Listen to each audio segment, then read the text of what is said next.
96 वर्षापूर्वीपासून बंद असलेला वाडा उघडण्यात आलेला होता. बरेच जण म्हणत होते की या वाड्यामध्ये कोणीच प्रवेश केलेला नाही. 96 वर्ष झालं तो तसाच आहे. एका सुतार काम करणाऱ्या व्यक्तीच्या मदतीने आतमधील सर्व साहित्य जे सागवानाचं होतं ते कसं आहे पाहण्यासाठी आम्ही जाऊन पोहोचलो.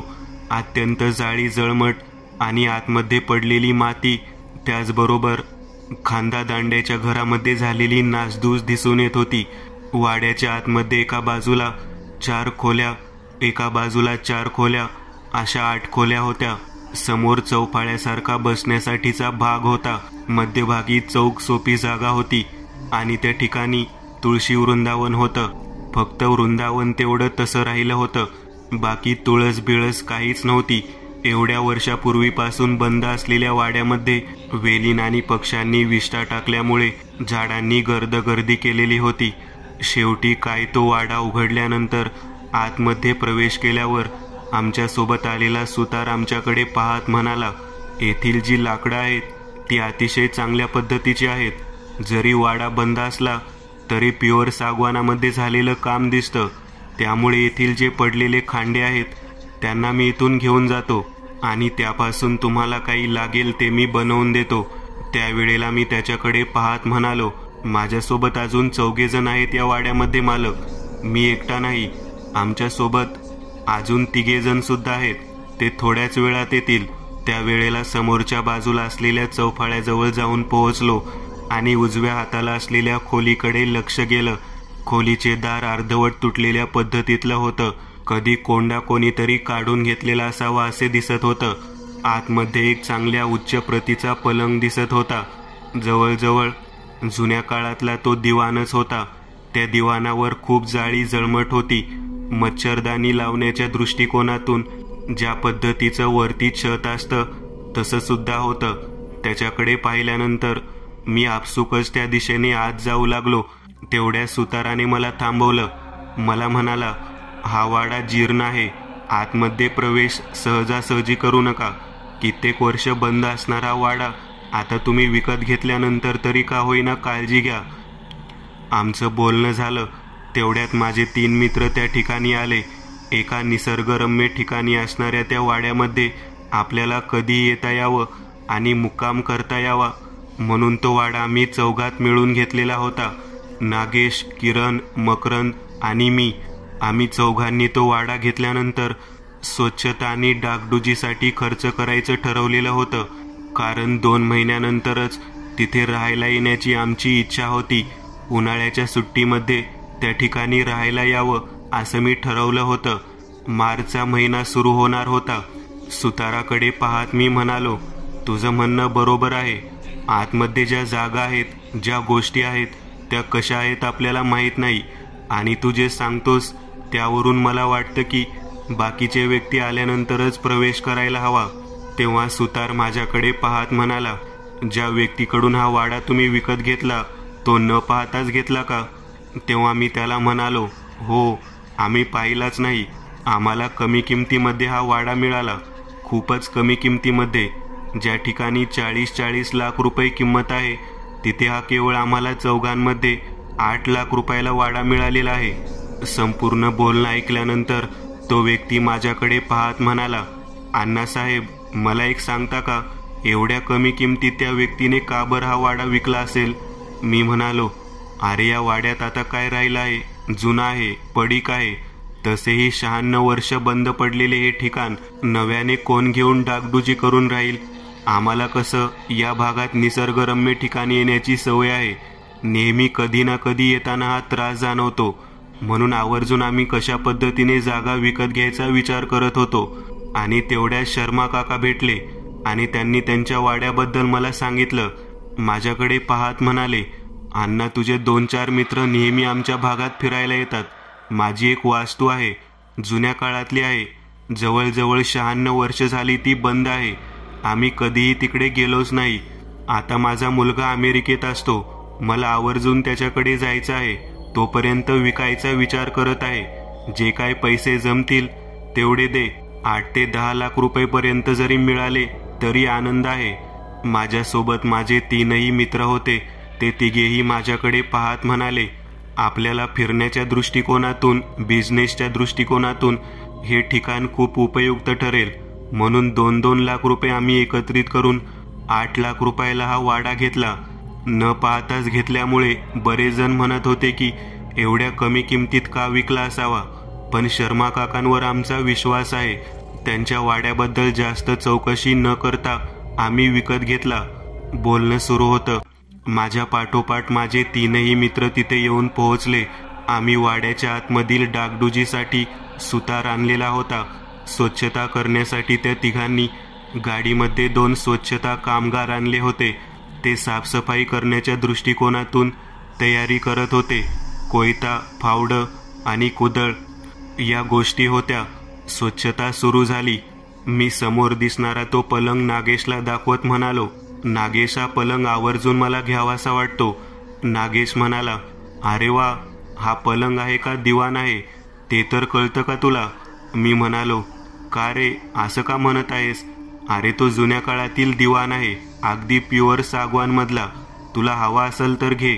तसे काय, इथून घराकडे पाठवण्यासाठी मोठी गाडी आणलेलीच आहे.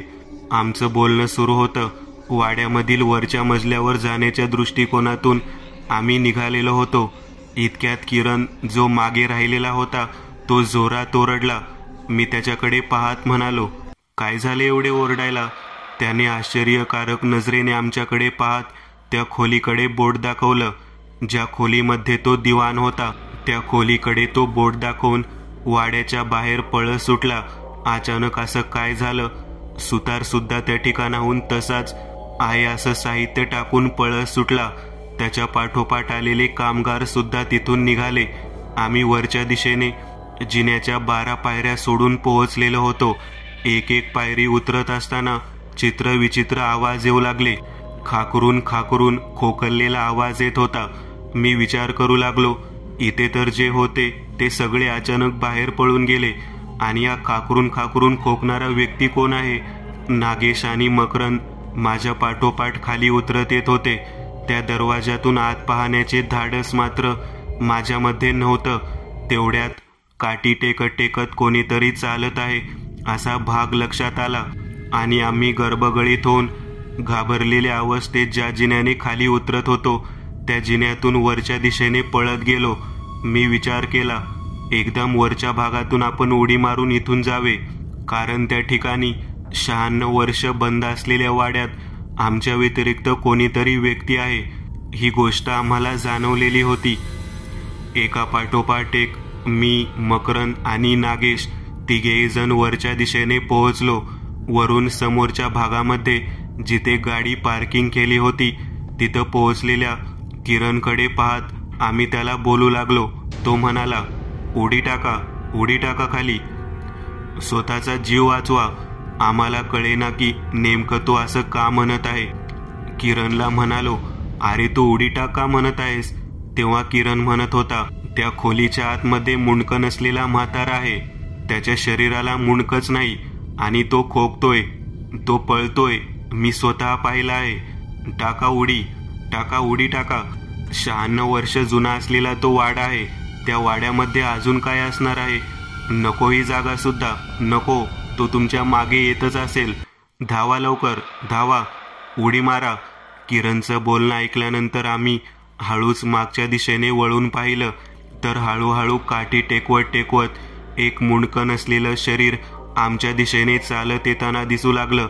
आम्ही उडी टाकण्याचा प्रयत्न करत होतो, परंतु जागेवरून पाय काही केल्या हालत नव्हते. माझ्यासोबत असलेल्या नागेशकडे मी पाहत म्हणालो, उडी टाक ना. नागेश म्हणाला, पाय जागच्या जागी खिळलेले आहेत. कशाची उडी मारतो आणि काय करतो मला काय कळेना. मी तशाच अवस्थेत भयभीत होऊन संपूर्ण शरीराचा झोक पुढच्या बाजूने देण्याचा प्रयत्न केला, पण तरी सुद्धा मी काही केल्या खाली जात नव्हतो. नागेश म्हणाला, अरे अण्णा, तुला कळतं का? टाक ना उडी. मी नागेशकडे आणि मकरंदकडे पाहत म्हणालो, मला वाटतं की आपण या ठिकाणी अडकलेलो आहोत. किरण आणि खाली असलेला तो सुतार आणि त्याच्यासोबत आलेले ते कामगार आमच्याकडे पाहून म्हणत होते, उडी मारा लवकर, उडी मारा. त्यावेळेला उडी मारण्याच्या तयारीत असून सुद्धा आम्हाला उडी मारता येत नव्हती. एका क्षणात कोणीतरी मागच्या बाजूने डोक्यामध्ये फटके हाणावे असा जोरात आघात झाला आणि आम्ही तिघेही जण बेशुद्ध अवस्थेत गेलो. नेमकं कुठे गेलो, कसे गेलो, काय झालं काहीच कळालं नाही. जेव्हा जाग आली तेव्हा एका खोलीमध्ये आम्ही उलट बांधले गेलेलो होतो. आमची अवस्था एवढी भयानक होती की आमच्या समोर पलंगावर बसलेला एक वयोवृद्ध म्हातारा दिसत होता, परंतु त्याचं मुंडकच नव्हतं. हा प्रकार काय आहे काही केल्या कळत नव्हता. भयंकर भयभीत अवस्थेत असून सुद्धा त्या ठिकाणी ओरडता येत नव्हतं, कारण तो मुंडकं नसलेला म्हातारा आमची काय अवस्था करेल हे काहीच माहिती नव्हतं. तशाच अवस्थेत किरण बाहेरच्या दिशेने आहे का नाही हे कळायला सुद्धा मार्ग नव्हता.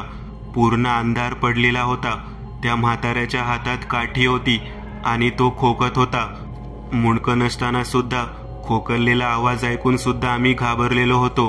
त्या पलंगावर बसलेल्या म्हाताऱ्याचे संपूर्ण उलटं शरीर आम्हाला दिसत होतं, कारण आम्ही उलट्या लटकलेल्या अवस्थेत होतो. माझ्याकडे पाहत म्हणाला, कोण रे तू, इथे कशाला आलास? दाजीबाचा वाडा आहे माहीत नाही का? कशाला आलास तू इथे? आम्ही घाबरत घाबरत कसंबसं नाव सांगण्याच्या प्रयत्नात बोलू लागलो. मी अण्णा, मी या ठिकाणी राहण्याच्या दृष्टिकोनातून ही जागा विकत घेण्यासाठी आलो आहे.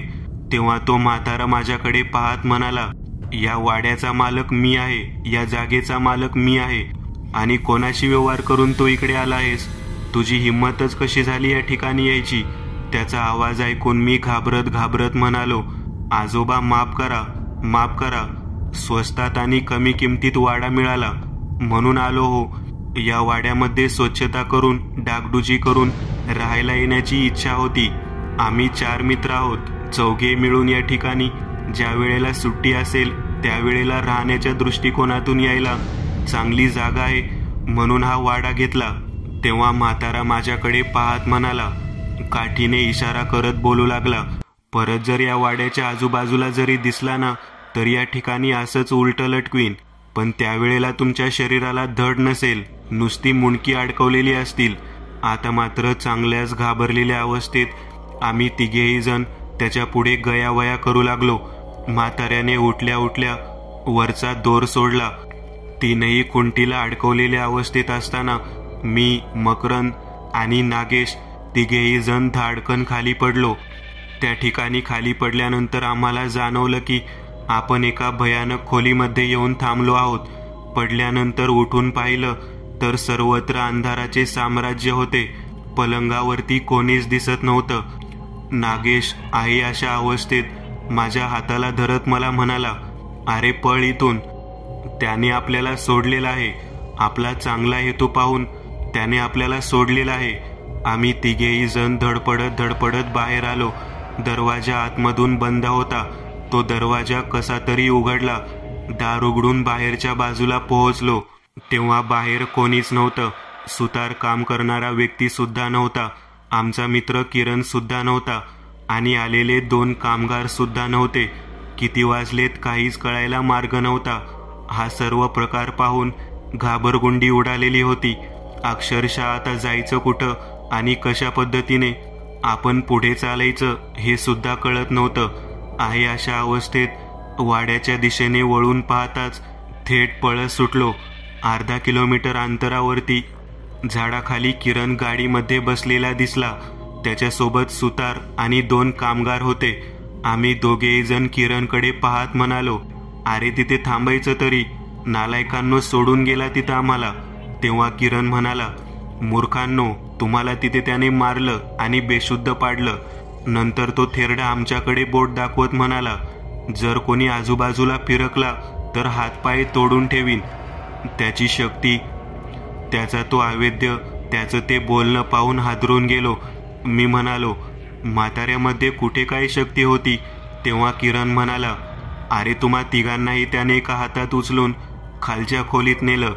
अगदी जिन्यावरून सगळं काही दिसत होतं दुरून आम्हाला, म्हणून तर आम्ही तिथून घाबरून पळून आलो. कसला वाडा आणि काय, फसवलं आपल्याला त्या शर्मानं.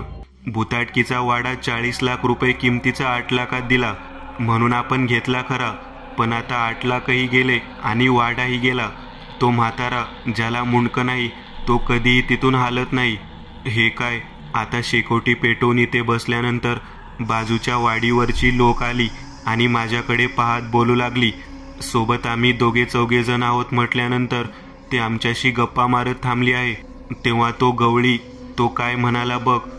तेवढ्यात तो गवळी आमच्या दिशेने येताना दिसला. त्याच्या हातामध्ये किटली होती. तो म्हणाला, दूध वाढून आलो आहे, 4 तास झाले, रात्रीचे 12 वाजून गेले, तुमची वाट पाहत तुमचा मित्र बसला आहे. ही जागा भयानक आहे. कशाला त्या शर्मा नावाच्या म्हाताऱ्याच्या नादी लागला आणि हा वाडा घेतला. 96 वर्ष वाडा बंद आहे. याचा विचार करता का? या वाड्यामध्ये ज्याने कोणी जाण्याचा प्रयत्न केला आहे त्या व्यक्तीचं मुंडकं त्या खुंटीला अडकवलेलं दिसतं. त्यावेळेला आम्ही घाबरलो. आम्ही घडलेली घटना सांगायला सुरुवात केली. तेव्हा तो गवळी आमच्याकडे पाहत म्हणाला, नशीब मोठं, खरं बोललात म्हणून सुटलात. खोटं बोलणारा माणूस तिथेच राहतो कायमस्वरूपी त्या म्हाताऱ्याच्या खोलीमध्ये. तेव्हा नागेश त्याच्याकडे पाहत म्हणाला, म्हणजे नेमकं काय घडतं तरी काय तिथं? आणि हा म्हातारा त्या ठिकाणी करतो काय? त्याचं नाव दाजीबा आहे म्हणून कळालं. तेव्हा गवळी म्हणाला, होय, त्याचं नाव दाजीबा. दाजीबाचा वाडा म्हणून प्रसिद्ध आहे. शर्मानं तो वाडा बळकावलेला आहे. शर्मा हा धूर्त माणूस, तो इथला नाही, परराज्यातला आहे. त्याने तो वाडा बळकावला आणि कमी किमतीत तुमच्या गळ्यात मारला. तुम्हाला सांगतो, हा वाडा जितके वर्ष बंद आहे तितके वर्ष तो म्हातारा तिथे बंदिस्त आहे. तो साधासुद्धा म्हातारा नाही. त्याचा मृत्यू त्या पलंगावरती झालता. त्याच्या पलंगाला जर कोणी हात लावला तर तो जागृत होतो. त्या खोलीचा दरवाजा कोणी उघडून पाहिला तर तो जागृत होतो. मागच्या वेळेला सुद्धा आमच्या गवळीवाड्यातील लोकांनी त्या ठिकाणी जाण्याचा प्रयत्न केलेला होता. आतमध्ये सागवानी लाकडं फर्निचर भरपूर आहे म्हणून चोरून आणण्याचा प्रयत्न करण्यासाठी गेले होते. मी भरपूर वेळा सांगितलं की जाऊ नका, जाऊ नका, म्हातारा सोडणार नाही. पण तरुण पोरं होती, चांगला रीच कमावलेला माज होता म्हणून घुसली. दुसऱ्या दिवशी फक्त मुंडकी अडकवलेली लटकलेली दिसत होती. हे ऐकल्यानंतर मात्र चांगल्याच पद्धतीने हादरून गेलो. हा नेमका प्रकार तरी काय आहे? तो म्हातारा तिथे कसं काय मेला? इतके वर्ष झालं. त्याचं भूत त्या ठिकाणी काय करत आहे? हे सगळं काही विचारावं असं वाटलं. मी त्या गवळीला विचारलं की नेमकं आहे तरी काय, म्हणून ते सगळं घडलं. तेव्हा तो सांगू लागला. तो म्हणाला, हा दाजीबाचा वाडा या पंचक्रोशीमध्ये प्रसिद्ध होता. म्हाताऱ्याचा दरारा जबरदस्त होता. घरातील सर्व लोकांवरती, शेतामध्ये काम करणाऱ्या गळ्यासकट आजूबाजूच्या सर्व लोकांवरती त्याचा वचक होता. पण एक दिवशी असं काही घडलं की त्या म्हाताऱ्याला अर्धांगवायूचा झटका आला आणि तो त्या पलंगाला खिळून बसला. तो दारू बहुत पीत असल्यामुळे त्याला झटका आला आणि त्यामुळेच तो तिथेच अंथरुणाला खिळून राहिला. कमी वयामध्ये आलेला झटका. त्यांनी ताटे बायको आणि घरातील बाकीच्या मंडळी या सर्वांनी त्यानंतर त्याचा गैरफायदा घेतला. एक महत्त्वाची गोष्ट सांगायची राहिली, त्याची बायको त्याच्याबरोबर कधी नीट वागत नव्हती. अखेर त्या म्हाताऱ्याच्या लकव्याच्या प्रमाणाला पाहून तिने बाजूच्या व्यक्तीबरोबर आपलं सूत जुळवलं आणि त्या म्हाताऱ्याला आपल्या वाटेतून बाजूला करण्यासाठी शेरबा नावाच्या एका व्यक्तीकडून त्याचं मुंडकं छाटून टाकायला लावलं आणि ते मुंडकं त्याच खोलीत त्याच पलंगाच्या खाली पुरून टाकलं. म्हणून तर तो म्हातारा तसाच त्या खोलीमध्ये सापडतो. तो पलंग ज्या ठिकाणी त्याचा जीव गेला तो बाधित पलंग म्हणून प्रसिद्ध आहे. 100 वर्षांपूर्वी घडलेली घटना आहे लेकरांनो. आजही ती तशीच डोळ्यासमोर दिसते आणि तो प्रसंग डोळ्यासमोर उभा राहतो. म्हातारा साधासुद्धा नाही, अतिशय भयानक पद्धतीचा आहे. संपूर्ण घटना ऐकल्यानंतर मनामध्ये एक प्रकारची भीती दाटून राहिलेली होती. आपले पैसे पण गेले, वाडा पण गेला. त्यानंतर त्या ठिकाणी आपल्याला परत जाण्याचं सुद्धा धाडस होणार नाही अशी घटना घडली. आता करायचं तरी काय? शर्माकडून पैसे तर मिळणार नाहीत आणि वाडा आपल्या ताब्यात सुद्धा मिळणार नाही. त्या गवळी वाड्यातील त्या गवळ्याकडे पाहत मी म्हणालो, असा कोणता उपाय नाही का ज्यामुळे आम्ही आमचा वाडा ताब्यामध्ये घेऊ शकतो? तेव्हा तो गवळी आमच्याकडे पाहत म्हणाला, आताच मरणाच्या दाढेतून बाहेर आलेला आहात आणि अजूनही संपत्तीचे लालच गेलेले नाही. संपत्तीच्या लालसेपोटीच तर कित्येक जणांनी त्या ठिकाणी आपला जीव गमावलेला आहे. तुम्हाला सुद्धा जीव गमवायचा आहे का? कशाला नाही त्या फंद्यामध्ये पडत आहात? मी काय सांगतो ते पहा. तुम्हाला जर वाटत असेल की तो वाडा तुम्हाला परत मिळावा तर काम करावे लागेल, आणि ते काम साधं सुद्धा नाही. त्या पलंगाच्या खाली ज्या ठिकाणी त्या म्हाताऱ्याचं मुंडकं पुरलेलं आहे ते मुंडकं उकरून बाहेर काढावं लागेल. त्याला अग्निदाह संस्कार करावा लागतील. जोपर्यंत अग्निदाह संस्कार होणार नाही तोपर्यंत तो म्हातारा मुक्त होणार नाहीये, आणि जोपर्यंत तो मुक्त होत नाही तोपर्यंत तुम्हाला कोणाला तिथे राहता येणार नाही. हे सगळं काही ऐकल्यानंतर नागेश माझ्याकडे पाहत म्हणाला, आता त्या खोलीमध्ये जाण्याचे धाडस कोणाचं रे बाबा? पैसे गेले तर जाऊ दे, 2-2 लाख रुपये गेले असे समजू पण नको. 2-2 लाख रुपये गेले असे समजू, पण नको त्या खोलीमध्ये जायला परत.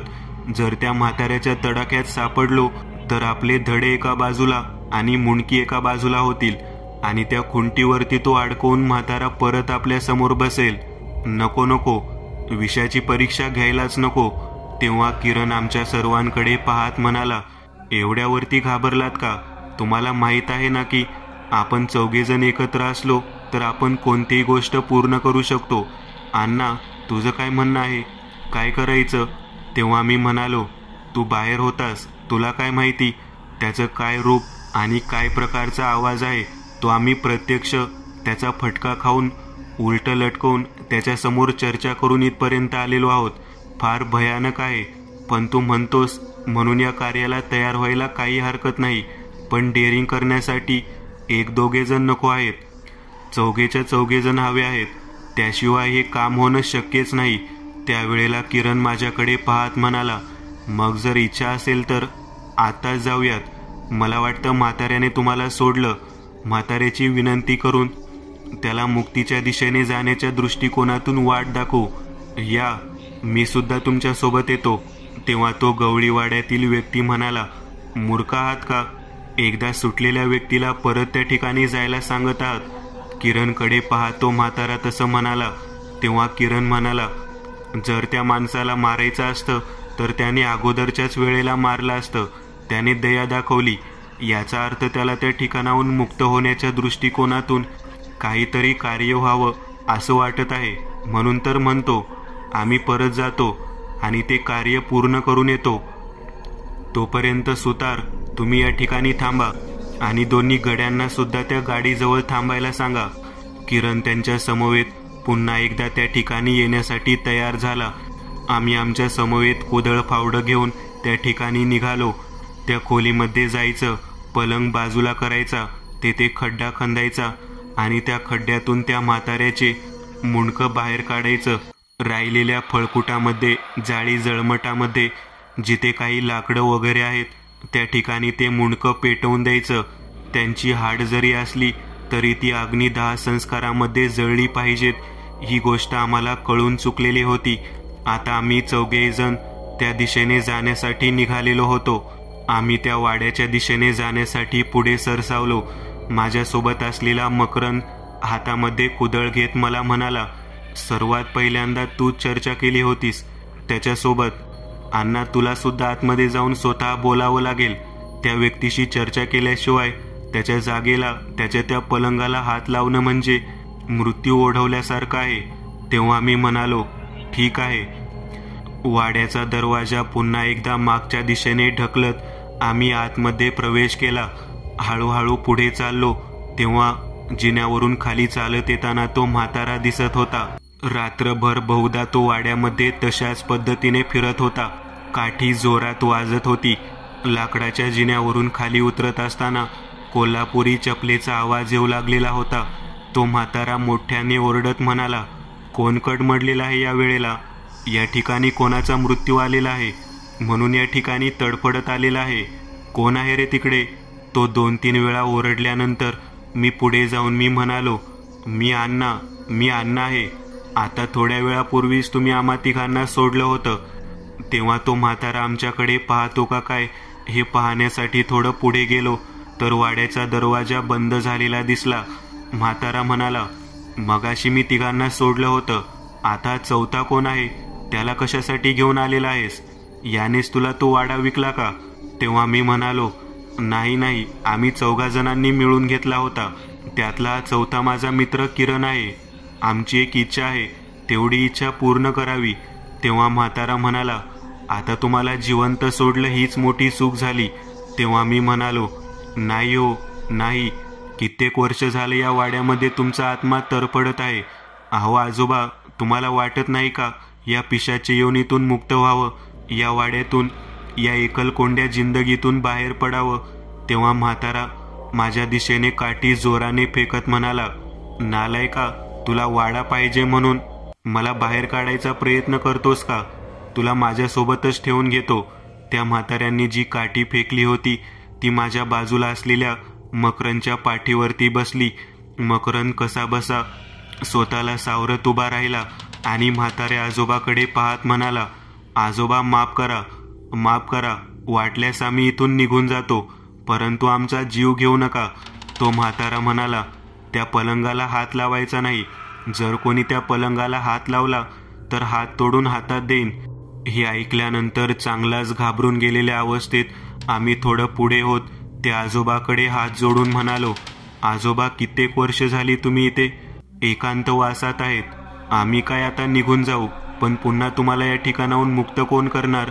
आयुष्य संपूर्ण सलून गेलं, मृत्यूनंतर सुद्धा मुक्तता नाही. पिशाच्या योनीमध्ये कित्येक वर्ष झालं इथं तुम्ही पडून आहात. 100 वर्ष उलटून गेली तरी सुद्धा तुम्हाला मुक्ती नाही. तुम्हाला वाटत नाही का यातून बाहेर पडावं म्हणून? तेव्हा आजोबाचं कोणतेही बोलणं आमच्या कानावर येण्या अगोदर किरणने हात जोडले.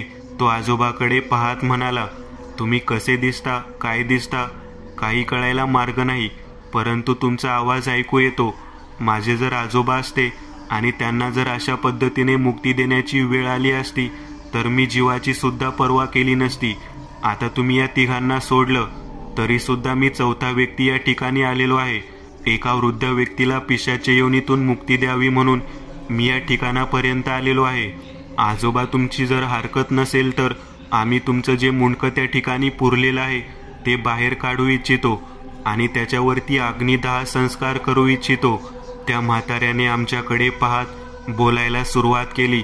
तो म्हणाला, आजपर्यंत कित्येक जण या ठिकाणी धनाच्या, पैशाच्या, लाकडाच्या अपेक्षेने आले, पण कोणी मला मुक्त करण्याच्या इच्छेने कधीच कोणी आलं नाही.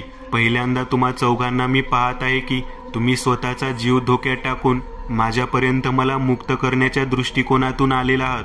तेव्हा मी आणि नागेश हात जोडून त्या आजोबाकडे पाहत म्हणालो, अहो आजोबा, तुम्हाला मुक्ती देण्याबरोबरच आमचा स्वार्थ सुद्धा आहे.